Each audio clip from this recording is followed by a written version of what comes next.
ਸਾਡੇ ਨਾਲ मौजूद ने हकीम न्याज़ अहमद दयाल साहब। तुहाडा बहुत शुक्रिया, तुसीं साडी बैठक लई वेल कढिया। अच्छा हकीम साहब, ज़्यादा पुरानी गल तो नहीं गई, लेकिन साढ़े बचपन में असीं वेखदे सी कि पिपलों की छां थल्ले बह जाओ या खाले दे विच पैर बोड़ के बह जाओ तो बड़ा ही तुसीं ठंडा ठंडा सा महसूस करते सी, भावें जिन्नी भी गर्मी होवे। लेकिन हुण जिहड़ी गर्मी पै रही है वो मेरा जिहड़ा ज़ाती तजर्बा है उस दे मुताबिक जिन्ने तिकर तुसीं एसी दे विच नहीं बवोगे तुसीं अपने आप नूं बेहतर महसूस नहीं कर सकते। तो तुसीं बहसीयत एक हकीम की समझदे हो कि यह जिहड़ा पहले दी गर्मियां दे विच साडा बिहेवियर सी या साडा तरीकाकार सी ते हुण जिवें असीं अपने आप नूं मशीनां दा आदी कर लिया ते इहदे विच इह जिहड़ा फर्क पैदा किया गया आया वो साडी अपनी रूटीन की वजह तो है या साडे मौसम की शिद्दत ही ऐसी है? मौसम और माहौल इंसान नूं हमेशा मुतासर करते हैं तो बेहतरीन उहदा हल यही हुंदा है कि असीं माहौल की मुनासबत दे नाल, मौके की मुनासबत दे नाल अपनी आदत, अपनी खुरोनोश और अपनी तर्ज रह जिहड़ी है उन्होंने उहदे मुताबिक करिए। जिस तरह के तुसीं कहा कि पिछे असी लोग जिहड़े साडे छावां सन, पानी सन, हुण चूँकि आबादी बहुत वध गई है, जदीद सहूलियात भी आ गई ने, पिंडां थावां अज भी वो छावां है ने, अज भी वो नाले वग रहे हैं, लेकिन असी चाहिए हुण पिंड जिहड़ा शहर च आ जाए या शहर पिंड जाए यह पॉसीबल नहीं। लिहाजा जिहड़ी सहूलतां ने असी उन्होंने अवेल कर रहे हैं। बेहतरीन हाल तो यह कि इस मौसम दे विच तुसीं गैर जरूरी तौर पर बाहर ना निकलो। अगर बहुत जरूरी है तो सानू चाहिए कि असीं अपना सिर कज के, आम तौर पर सानू जिहड़े सर्दी या गर्मी जिहड़ी मुतासर करती है या तो इत्थों फोरहड तो करती है या साडी गर्दन तो। सानू चाहिए कि असीं अपनी पेशानी, अपनी गर्दन नूं ढक के रखीए। किते भी जाइए अपने नाल तुहाडे कोल पानी होना चाहिए, वक्फे वक्फे नाल पानी का इस्तेमाल करो। और इस तो इलावा जिहड़ा तुसीं अगर सफ़र करना दे तो दौरान दे विच जरा रेस्ट करो। अगर गड्डी ते हो तो अपने वो टायर वगैरह वो हवा वगैरह चेक करो ताकि जो बढ़ता हुआ टैंपरेचर है वो अनमैचिंग की वजह नाल अजकल जिस तरह के टायर फट जाते हैं और बहुत ज़्यादा नुकसान हो जाता है। हकीम साहब, प्रोफैसर साहब उन्होंने डिहाइड्रेशन का जिक्र किया तो कुछ मशरूबात भी दसे कि कच्ची लस्सी या शिकंजबीन हो गई वो पीने नाल बेहतरी आती है, लेकिन साढ़े कोल हुण ब्लड प्रैशर के मरीज़ भी है, शूगर के मरीज़ भी है, बच्चे भी है, तो तुसीं थोड़ा जिहा ज़रा पर्टिकुलर करके दस दिओ कि किस किस्म के मशरूबात कौन लोग इस्तेमाल कर सकते हैं तो उन्होंने की असर आएगा? साडी जिहड़ी तबीयत है उहदे ते साडी मुकम्मल तौर पर खुराक असरअंदाज होंदी है। मौसम के मुताबिक सानू अपनी खुराक बदलने की बड़ी अशद जरूरत होती है। जिस तरह सर्दियों असी मुरगन चीज़ां, ज़्यादा गर्म चीज़ां इस्तेमाल करने तो गर्मियों सानू बिल्कुल जो लाइट वेट ग़िज़ा है, हल्की फुल्की उसका इस्तेमाल करना चाहिए।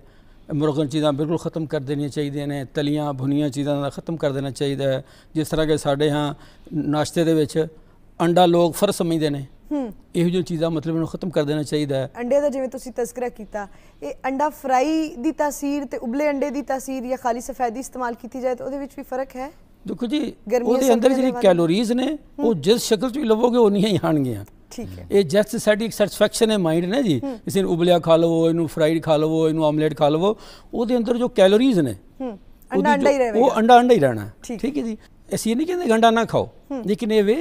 कि ਉਹਦੇ ਨਾਲ ਤੁਹਾਡੀ ਬਾਕੀ ग़िज़ा ਜਿਹੜੀ ਹੈ मतलब ਤੁਸੀਂ ਨਾਸ਼ਤੇ ਤੇ ਦਲੀਆ ਦਾ ਜੌ ਦਾ ਦਲੀਆ ਲਵੋ, ਗੰਦਮ ਦਾ ਦਲੀਆ ਹੈ, ਹਲਕੀ ग़िज़ा ਲਵੋ। और इसी तरह ਤੁਸੀਂ ਮਸ਼ਰੂਬਾਤ ਦੀ ਗੱਲ ਕਰ ਰਹੇ ਹੋ, ਜੌ ਦੇ ਸੱਤੂ ਬੜੀ ਬਿਹਤਰੀਨ ਉਹ ग़िज़ाइयत ਦੇ ਹਵਾਲੇ ਨਾਲ ਵੀ, ਬਲਕਿ ਅਗਰ ਤੁਸੀਂ ਜੌ ਦੇ ਸੱਤੂ ਇਸਤੇਮਾਲ ਕਰਦੇ ਹੋ ਤੁਹਾਡੀ ਪਿਆਸ ਔਰ ਭੁੱਖ ਉਹ ਦੋਨਾਂ ਚੀਜ਼ਾਂ ਨੂੰ ਕਵਰ ਕਰਦਾ ਹੈ। ਇਸ ਤਰ੍ਹਾਂ ਆਬੇ ਜੌ ਵੇ ਜਿਹੜਾ ਕਿ मतलब बेहतरीन एक मशरूब है। तुसी वो जौ लैके उहदे 10 गुना पानी पाओ, उन्होंने चंगी तरह पकाओ, जो पानी अद्धा रह जाए जो सुट के तो पानी का इस्तेमाल करो। इसी तरह साढ़े दूसरे मशरूबात ने, ये दही की लस्सी जी पतली साढ़े हाँ आम तौर पर एक फैशन बन गया है कि वह तरपड़ किस्म के ना जी दही के दुध पा के मिठा पा के उन्होंने गाढ़ी करके इस्तेमाल करना, यह इंतहाई गुजरे सेहत है। अच्छा, तुसी गर्मी के दही के हल्का जा नमक पाओ, उन्होंने रिड़क के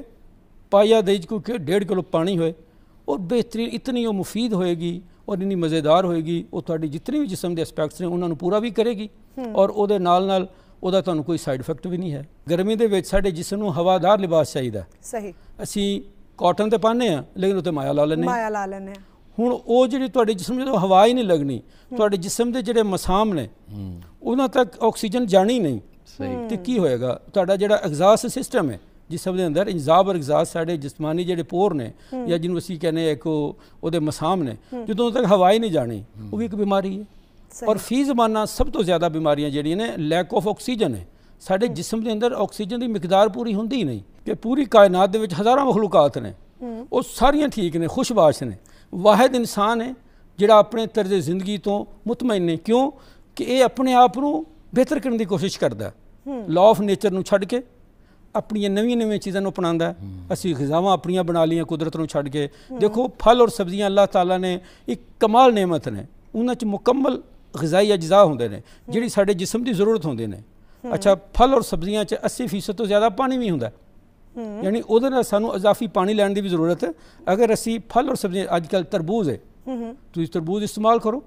मतलब अल्हम्दुलिल्लाह तरबूज इस्तेमाल करते हैं ਤੁਹਾਨੂੰ गर्मी की शिद्दत ਉਹਦਾ ਕਿਸੇ को खतरा नहीं खरबूजा मतलब ਇਹ गर्मी की कमाल नेमत अल्लाह ताला ने ਇਹਦੇ ਨਾਲ ਤੁਹਾਡੇ ਜਿਸਮ ਦੇ ਅੰਦਰੋਂ मतलब जो फाजल मादे ने ਉਹਨਾਂ ਦਾ ਖਰਾਜ ਹੁੰਦਾ ਹੈ और फिर देखो कि अल्लाह ताला ਦਾ ਇੱਕ ਨਿਜ਼ਾਮ ਕੁਦਰਤ ਹੈ ਉਹਨੇ ਹਰ ਮੌਸਮ ਦੀ ਮੁਨਾਸਬਤ ਨਾਲ फल और सब्जियां पैदा कीते ने सर्दी ਦੀਆਂ फल सब्जियां होर ने गर्मी ਦੀਆਂ सब्जियां होर ने लेकिन ये इंसान हजरत इंसान ने की कीता है कि उन्होंने हमेशा ਲਈ कर लिया हुण सानू गर्मी ਦੀਆਂ सब्जियां सर्दी 'ਚ ਵੀ ਮਿਲਦੀਆਂ ਨੇ सर्दियां ਦੇ गर्मी 'ਚ ना उन्होंने कोई टेस्ट ना कोई उन्होंने मज़ा तुसी गर्मी की सब्जी गर्मी 'ਚ इस्तेमाल करोगे ਉਹਦੀ ਤੁਹਾਨੂੰ ਇਫਾਦਤ भी ज़्यादा होएगी लेकिन वो जो सदाबहार सब्जियां नाल की नुकसान की होया कि फ्लेवर भी खत्म हो गया तासीर भी खत्म हो गई और सियाणे कहते हैं कि गल वेले दी फल मौसम दा असी उस तो भी दूर हो गए अच्छा ਇਹ ਅਸੀਂ ਅੱਜ ਕੱਲ ਵੇਖਨੇ ਆ ਕਿ ਬਾਜ਼ਾਰ ਦੇ ਵਿੱਚ ਜਾ ਤੇ ਥਾਂ ਤੇ ਕਿਤੇ ਇਮਲੀ ਆਲੂ ਬੁਖਾਰੇ ਦਾ ਸ਼ਰਬਤ ਹੈ ਕਿਧਰੇ ਫਾਲਸੇ ਦਾ ਸ਼ਰਬਤ ਹੈ ਤੇ ਫਿਰ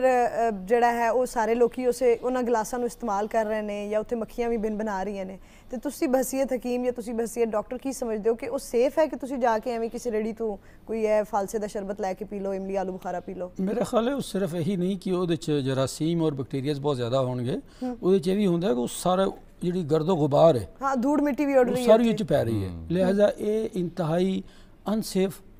ਔਰ ਜਿਸ ਨੂੰ ਕਹਿੰਦੇ ਅਨਹਾਈਜੀਨਿਕ ਜਿਹੜਾ ਨਾ ਜੀ ਉਹ ਹੈ ਜੀ ਉਹਦੀ ਸਫਾਈ ਕੋਈ ਨਹੀਂ ਔਰ ਇਹਦੇ 'ਚ ਜ਼ਿਆਦਾ ਤੁਹਾਡੇ ਮਸਾਇਲ ਬਣ ਸਕਦੇ ਨੇ ਬਿਮਾਰੀ ਦੇ ਉਹੀ ਜ਼ਰਾਤ ਜਿਹੜੇ ਨੇ ਤੁਹਾਡੇ ਅੰਦਰ ਜਾਣਗੇ ਤੁਹਾਡੇ ਫੇਫੜਿਆਂ ਨੂੰ ਤੁਹਾਡੇ ਪੂਰੇ ਮੁਖਤਲਿਫ ਨਿਜ਼ਾਮ ਜਿਹੜਾ ਨਾ ਜੀ ਕਿਉਂਕਿ ਮੇਰੇ ਖਿਆਲ ਹੈ ਡਾਕਟਰ ਸਾਹਿਬ ਹੈਪੇਟਾਈਟਿਸ ਦਾ ਡਾਇਰੈਕਟ ਤਾਲੁਕ ਤੁਹਾਡੀ ਲਿਕੁਇਡ ਇਨਟੇਕ ਨਾਲ ਹੈਗਾ ਬਿਲਕੁਲ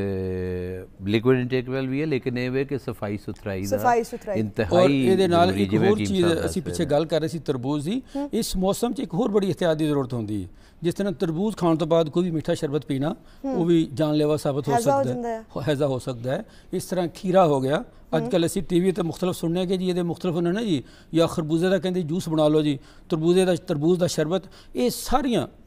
ਬਿਲਕੁਲ ਇਹਨਾਂ ਦਾ ਸਿਹਤ ਨਾਲ ਕੋਈ ਤਾਲੁਕ ਨਹੀਂ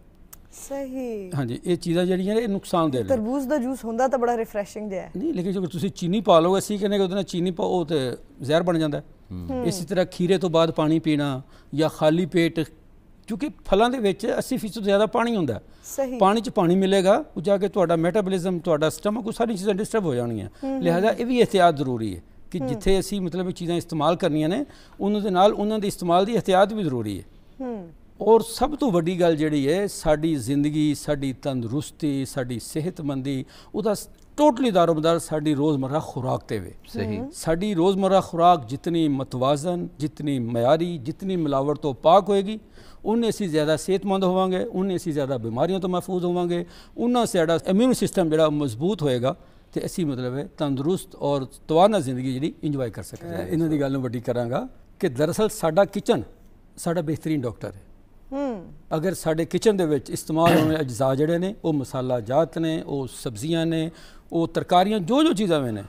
अगर वो मयारी ने मिलावट तो पाक ने और उन्होंने इस्तेमाल करने वाली माँ जड़ी है उन्होंने अल्लाह ने एक फहम दिता है कि उन्हें अपने बच्चों को ताकतवर बनाना है मजबूत बनाना है तो मैं समझना तुहाडे घर दे विच बीमारी कदे आ ही नहीं सकती बिल्कुल सही और मेरा ये भी मनना है कि बीमारियां जिहड़ियां विरासती नहीं होंदियां साडियां खाण पीण दीयां आदतां जिहड़ियां वो विरासती होंदियां ने असीं इन्हां आदतां तो बीमारियां अपने अंदर जिहड़े ने जी वो